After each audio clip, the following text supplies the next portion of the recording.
Okay, so in the last lesson, we covered the Arrhenius definition of acids and bases, and what was found out is that doesn't always account for other things that can also behave as acids and bases. So we're going to cover two other ways to define acids and bases.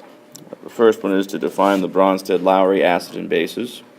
And then we're going to recognize something called a conjugate acid-base pair, which is something you have to understand to get the Bronsted-Lowry definition. And lastly, they're going to define a Lewis acid and a Lewis base. So we have two additional ways that we can define an acid and a base, and we're going to start with the Bronsted-Lowry. Let's get to it.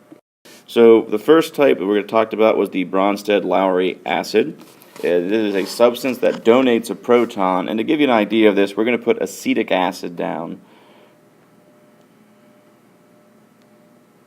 And this is a drawing of acetic acid, and we're going to add to that, we're going to show the water plus H2O to be very specific.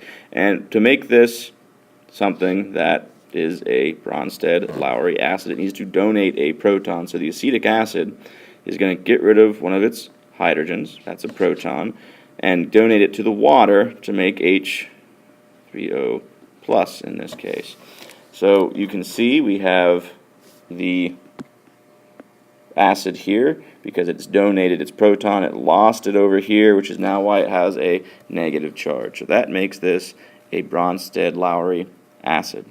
I think this one would also fall into the realm of an Arrhenius acid because it's producing hydrogen ions. You sort of have, you can show the hydrogen ions as kind of just ions, H pluses, that's how they do it in Arrhenius. In Bronsted-Lowry, something always picks up that proton, it's never by itself, and in most aqueous systems it's going to be the water that either picks up or some cases donates the proton.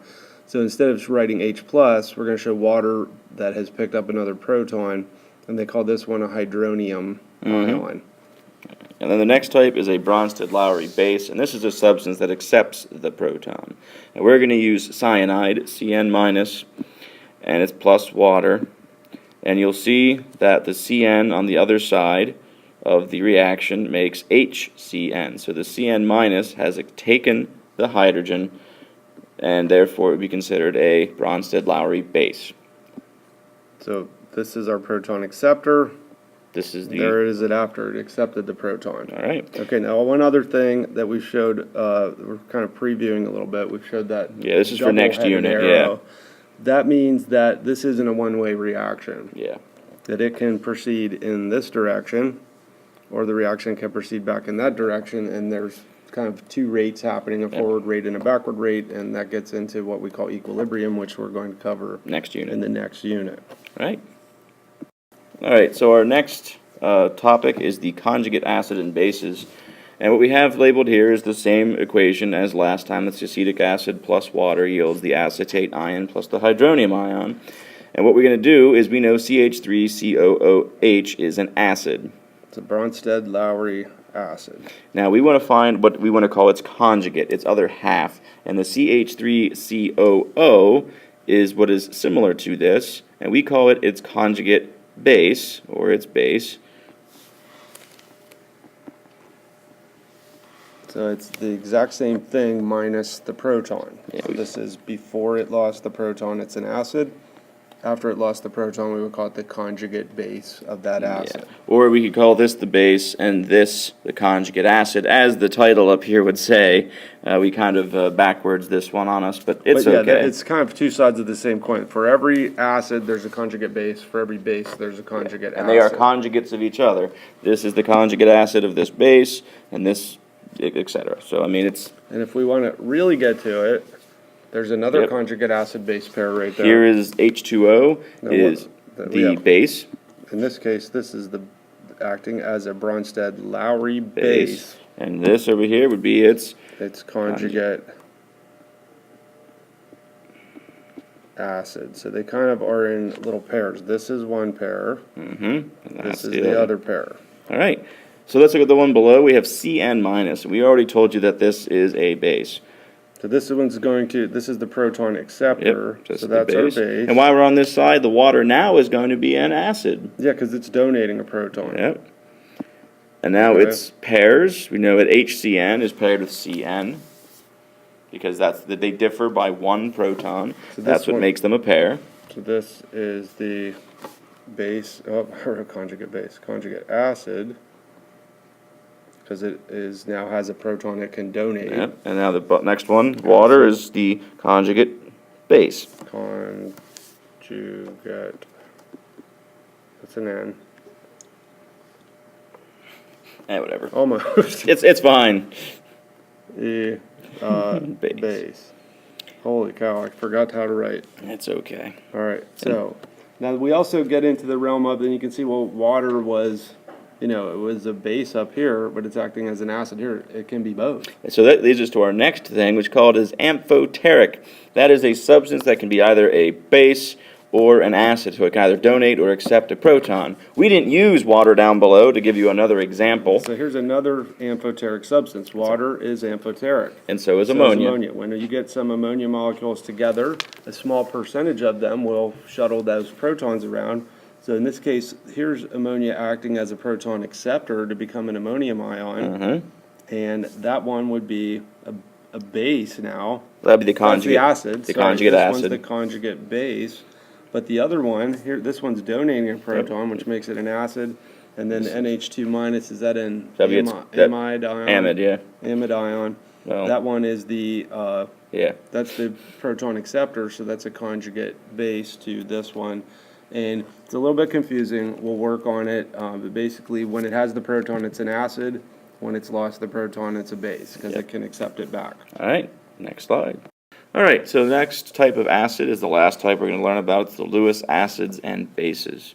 And the definition of a Lewis acid is a substance that accepts a pair of electrons. So drawn below, we have boron trifluoride, and if you look carefully, it does not have a lone pair on the bottom of the boron.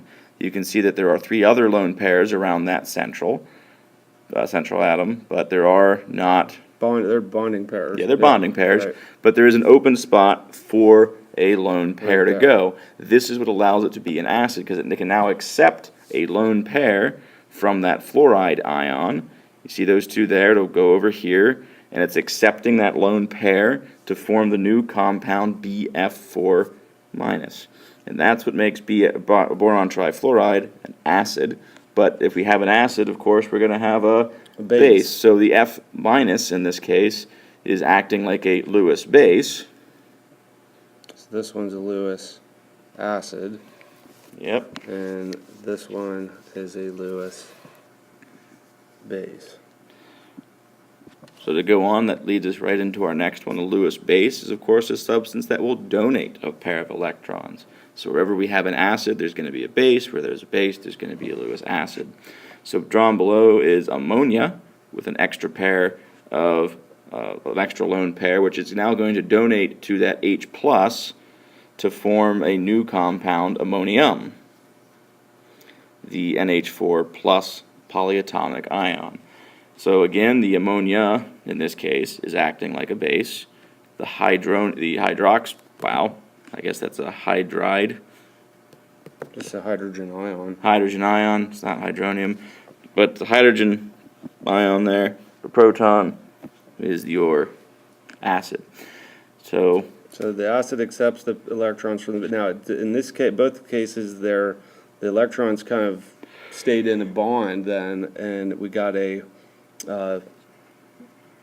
they're shared, but it's donating them to be shared. So things with lone pairs can donate them into a bond, and that makes them Lewis bases. Things that need that lone pair are going to be the Lewis acids. So why have different ways of defining it? well, the more, I guess every acid behaves like a Lewis acid behaves. So it is the best way of defining an acid overall. It's an overall encompassing definition. It covers some situations that maybe the Bronsted-Lowry Couldn't. or the Arrhenius definition doesn't cover. But chemists will use whatever definition kind of works for the acids and bases they're working with. So you need to be familiar with all 3 of these. Lewis involves electrons. Bronsted-Lowry is going to involve the proton exchange, right? Yep. accepting or donating a proton, and then the Arrhenius definition is what kind of ion it generates in solution. What you will find is, I guess, that all Arrhenius acids are Bronsted-Lowry and Lewis acids, but there are some cases, say Lewis acids and bases that don't fall into the Arrhenius. It's or a kind of broader yeah. definition of it. All right. So to reiterate the point we made at the end of the last slide, now we have 3 definitions. Which one should you use? Okay, in general, the Bronsted-Lowry definition, the one where the acids are the proton donors, bases are proton acceptors, that's probably the most often used in general chemistry. So again, why do we have the Lewis definition then? There are certain situations where the substance doesn't contain, say, a hydrogen ion, but yet it still acts like an acid. Or it doesn't contain a hydroxide ion, but it still acts like a base. That would be your metals act like acids, and your metal oxides actually act like bases, and these have neither protons available to them or hydroxides at all. So in certain situations, with working with certain substances, we have to revert to the Lewis definition because these things that are, as you said, acids and bases don't fall under the Bronsted-Lowry definition of an acid and base. So that's why Lewis came up with his definition. Anyway, you just need to make sure you sort out the definitions of each 3. So let's move on to our post-video questions. So posed here are the 3 questions. The first one is for you to define the difference between a Bronsted-Lowry acid and base versus that of a Lewis acid and base. Then we want you to take the iron 3+. It is considered what type of acid and or base? The clue would be that it doesn't have any hydroxide or hydrogen in it. Well, And then the third one is they want you to label each of the 4 parts down there. You have ammonium reacting with water to make the hydronium ion plus ammonia. So I want you to label each one as acid base, conjugate acid, or conjugate base. You use each one once. Bronsted-Lowry definition. So that is your assignment for tonight. All right, let's move on.